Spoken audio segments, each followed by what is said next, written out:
بسم اللہ الرحمن الرحیم۔ الاسلام ٹی وی کی نئی ویڈیو میں سب دوستوں کو السلام علیکم۔ دوستوں، فرعون کے دریائے نیل میں غرق ہونے کے بعد جب بنی اسرائیل کے قوم کو اس کے ظلم و جبر سے نجات مل گئی تو اس کے کچھ عرصے کے بعد اللہ تعالیٰ نے حضرت موسیٰ علیہ السلام کو حکم دیا کہ ملک شام کی سرزمین سے ظالم اور جابر لوگوں کو نکال دو اور خدا کے دشمنوں سے جہاد کرو، اور اپنی قوم میں سے 12 افراد کو بنی اسرائیل کے 12 قبیلوں پر سردار مقرر کر دو تاکہ یہ سب اپنے سرداروں کے تابع رہیں اور اللہ تعالیٰ کے احکام کی پابندی کرتے رہیں۔ چنانچہ حضرت موسیٰ علیہ السلام نے اپنی قوم کے 12 قبیلوں پر ان کے 12 افراد کو سردار مقرر کر دیا۔ اللہ تعالیٰ کے حکم کے مطابق حضرت ہارون اور حضرت موسیٰ علیہ السلام جہاد کے لیے اپنے سرداروں اور قوم کے ہمراہ جب کنعان کے مقام پر پہنچے تو اپنے سرداروں کو حکم دیا کہ وہ ملک شام جا کر وہاں کے ظالم اور جابر لوگوں کے حالات معلوم کریں۔ جب یہ لوگ وہاں پہنچے اور وہاں کے حالات معلوم کیے تو انہوں نے وہاں ایک بہت بڑے قد و قامت والے انسان کو دیکھا جس کا نام اوج بن عنق تھا۔ یہ شخص حضرت آدم علیہ السلام کے زمانے سے حضرت موسیٰ علیہ السلام کے زمانے تک زندہ رہا۔ اس کا قد 30,330 گز لمبا اور عمر 3500 سال تھی۔ اس کی ماں کا نام صفورہ اور باپ کا نام عنق تھا۔ طوفان نوح علیہ السلام سے یہی شخص بچا تھا۔ اپنے دراز قد کی وجہ سے یہ شخص سمندر کے پانی میں بھی ڈوب نہیں سکتا تھا اور سمندر کی تہہ سے مچھلی پکڑ کر اپنی لمبائی کے سبب اسے سورج کی تپش سے بھون کر کھاتا تھا۔ اوج بن عنق نے جب ان سرداروں کو دیکھا تو ان سے دریافت کیا کہ تم کہاں سے آئے ہو اور کہاں جاؤ گے؟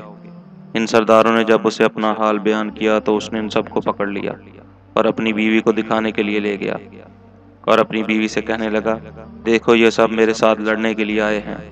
یہ کہہ کر انہیں زمین پر ڈال دیا اور چاہا کہ چونٹی کی طرح پیر سے مل دے، تو اس کی بیوی نے کہا، ان کو چھوڑ دو، یہ کمزور اور ناتواں ہیں، خود ہی چلے جائیں گے، تجھ کو انہیں مارنے سے کیا فائدہ ہوگا؟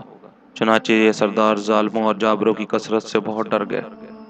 واپس آ کر انہوں نے ملک شام کی باتیں اور دشمن کی قوت کے بارے میں حضرت موسیٰ علیہ السلام کو تفصیل سے بتایا اور بیان کیا کہ وہاں کے پھل بھی بہت بڑے ہیں۔ اگر ایک دانہ انار کا نکالے تو آدمی سیر ہو جائے۔ اس طرح انگور بھی بہت بڑا دیکھا کہ اگر ایک دانہ کھا لے تو جی بھر جائے اور دوسرا نہ کھایا جائے۔ جو پھل اپنے ساتھ لائے تھے وہ حضرت موسیٰ علیہ السلام کو دکھائے۔ حضرت موسیٰ علیہ السلام نے ان سے کہا کہ اپنی قوم کے لوگوں سے شام کے لوگ اور ان کی قوت کے بارے میں کچھ بیان نہ کرنا، کیونکہ یہ لوگ تو پہلے ہی بزدل ہیں اور جہاد سے بھاگ جائیں گے۔ آپ علیہ السلام کے اس حکم پر ان 12 سرداروں میں سے صرف 2 سردار اپنے وعدے پر قائم رہے۔ ان میں سے 10 سرداروں نے عہد شکنی کی اور قوم کے افراد کو وہاں کا سارا حوال جو وہاں دیکھا تھا بیان کر دیا اور اوج بن عنق کے ہاتھ پکڑے جانے کا واقعہ بھی بتا دیا۔ جب قوم نے ان سے دشمن کی قوت کے بارے میں سنا تو ہراساں ہو کر جہاد پر جانے سے کترانے لگے اور مصر واپس جانے کی تیاری میں لگ گئے۔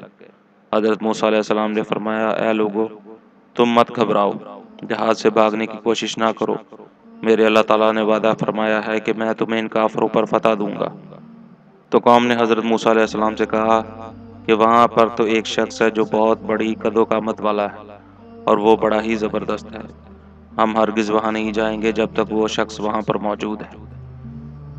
وہ دونوں سردار یوشع بن نون اور کالوت بن قتادہ جو اپنے وعدے پر قائم رہے تھے، قوم سے کہنے لگے، اے قوم ٹھہر جاؤ اور ان پر حملہ کرو، اللہ تعالیٰ تم کو فتح دے گا۔ اور موسیٰ علیہ السلام نے وعدہ کیا ہے کہ اللہ ان کو ضرور ہلاک کرے گا جس طرح فرعون کو ہلاک کیا تھا۔ جب تم لوگ اللہ پر یقین رکھتے ہو تو اس پر بھروسہ کیوں نہیں کرتے؟ قوم نے کہا، ہم ساری عمر وہاں نہیں جائیں گے۔ اے موسیٰ علیہ السلام، تو اور تیرا رب دونوں جا کر ان سے لڑو، ہم تو یہیں رہیں گے۔ حضرت موسیٰ علیہ السلام نے ان سے غصہ ہو کر ان کے لیے اللہ سے بد دعا کی، جس کی وجہ سے شام کی فتح میں 40 سال کی تاخیر ہوئی۔ اس مدت میں بنی اسرائیل کے نافرمان لوگ جنگلوں میں بھٹکتے رہے۔ حضرت موسیٰ علیہ السلام اور ہارون اپنا عصا لے کر ملک شام جہاد کے لیے روانہ ہوئے، اور جب رات ہوئی تو بنی اسرائیل نے واپس مصر جانے کا ارادہ کیا۔ تمام رات چلتے رہے، لیکن صبح فجر کے وقت دیکھتے ہیں کہ جہاں سے کوچ کیا تھا اب تک وہیں پر موجود ہیں۔ وہ سمجھے کہ حضرت موسیٰ علیہ السلام کی بد دعا سے یہ حال ہوا ہے۔ تب یوشع بن نون نے ان سے کہا کہ اس میدان میں ٹھہر جاؤ اور صبر کرو اور استغفار پڑھو جب تک حضرت موسیٰ علیہ السلام شام فتح کر کے واپس نہ آ جائیں۔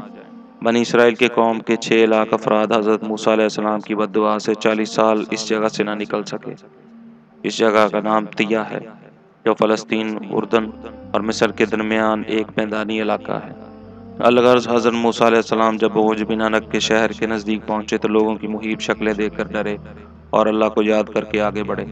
جب عوج بن عنق نے ان کو دیکھا تو چاہا کہ پکڑ کر چیونٹی کی طرح مسل دے اور کہنے لگا، تو ہی بنی اسرائیل کا وہ سردار ہے جس نے فرعون کو اس کی قوم کے ساتھ دریائے نیل میں غرق کر دیا تھا۔ یہ کہہ کر اس نے حملہ کر دیا۔ حضرت موسیٰ علیہ السلام نے اس پر جوابی حملہ کیا۔ آپ علیہ السلام کا قد بھی 10 گز اونچا تھا۔ آپ نے 10 گز اچھل کر اپنا عصا اتنے زور سے اس کے ٹخنے پر مارا کہ وہ وہیں گر کر مر گیا۔ کہتے ہیں کہ اس کی لاش 40 سال تک وہیں زمین پر پڑی رہی۔ اس عرصہ میں اس کے جسم کا گوشت گل کر صرف ڈھانچہ رہ گیا۔ جب حضرت موسیٰ علیہ السلام اور حضرت ہارون علیہ السلام جہاد سے سرخ رو ہو کر واپس لوٹے تو اس کے ڈھانچے کو اٹھا کر دریائے نیل پر رکھ دیا اور ایک عرصے تک وہ ڈھانچہ دریا پر پل کا کام انجام دیتا رہا۔